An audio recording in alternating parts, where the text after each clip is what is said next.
You're at a roadside tavern. Night has fallen. The moon has risen, and the stars twinkle in their myriad colours. There are people all round, previously working hard, now drinking hard, and enjoying their leisure time. An old man is sitting in front of the fireplace, his chair squeaking with every gesture and motion he makes. All around him are gathered people, listening intently, enraptured by his words. He chuckles as he runs a hand through his chest-length grey beard, while the flames in the fireplace make his bald head gleam in their light. The man leans forward towards the crowd, everyone listening, mimicking the motion, getting closer to hear his whispered words. He shakes his head in answer to a question. "What I tell you now is a true tale." He takes a sip of his ale, his voice turning low and thoughtful. "One that I know only too well." His rheumy eyes seem far away for a moment, then return to study the crowd of expectant faces before him. He leans back, and the spell of silence is broken. Lifting his voice, he tells the eager and waiting crowd, "Fill your tankards with ale or good cider. Gather close and listen while I tell you the story of Alabaster, the greatest mystery of our age.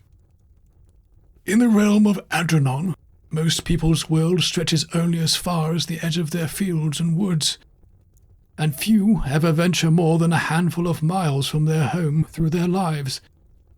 A visit to their neighbouring village a few miles away is seen as a journey to the edge of the world, which holds all manner of risk, adventure, and unknown dangers.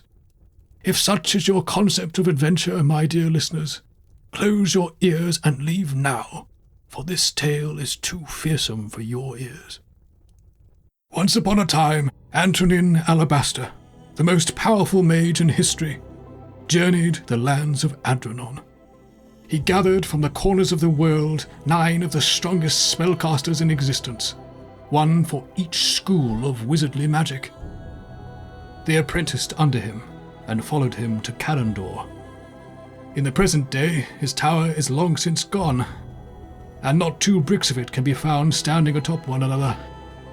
But at the time, entire families of artisans, cooks, blacksmiths, and maids were employed by them.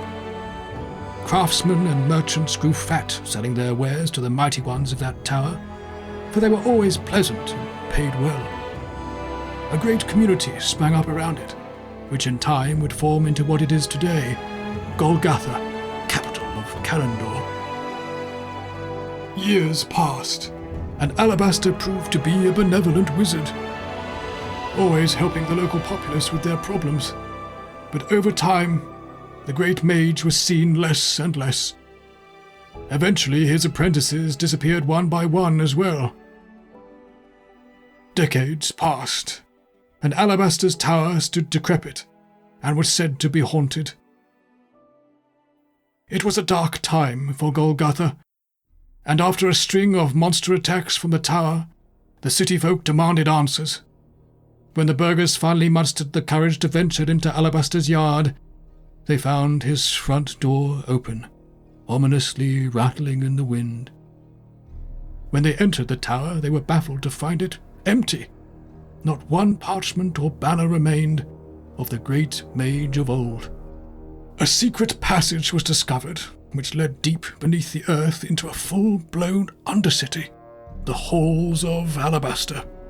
It was vast, dwarfing in proportion the limited imagination of the butchers and bakers who had chanced to discover it. It was full of treasure, but also lethal traps, terrifying monsters, desecrated altars, and empty houses. Making headway was impossible. The folk wondered why the legendary wizard would build such a labyrinth, and its true purpose remains unknown to this day to all but a handful of individuals.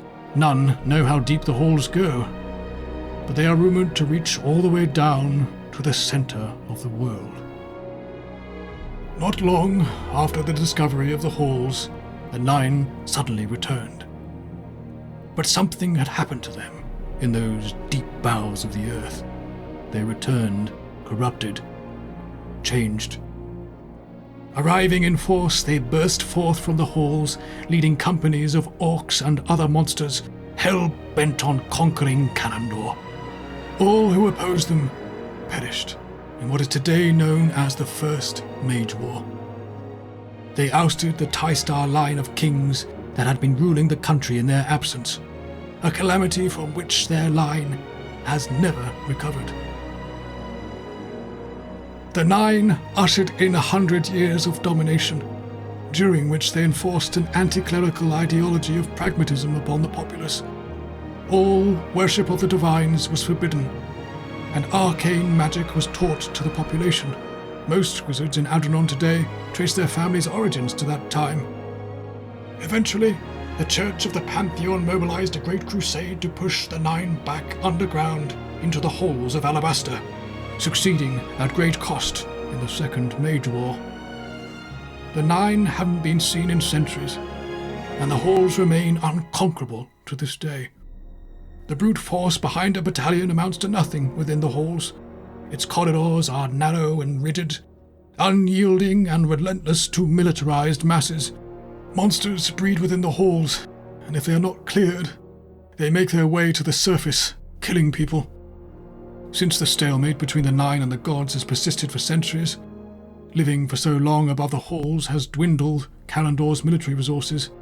Its armies can no longer guarantee the safety of its lands.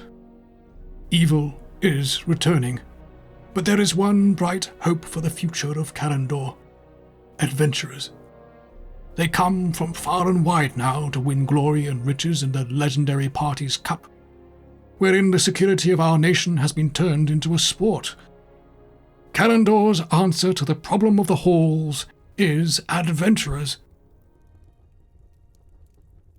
Few mysteries of the halls have ever been solved, but the question that is foremost on everybody's minds is that of Antonin himself. Alabaster was the least seen of the storied wizards of old, never sighted after his halls were discovered. What happened to him? Was he a white mage or a dark one? Why did he build the halls? Is he gone, or could he yet live? I, for one, believe that time will reveal the answers to all questions.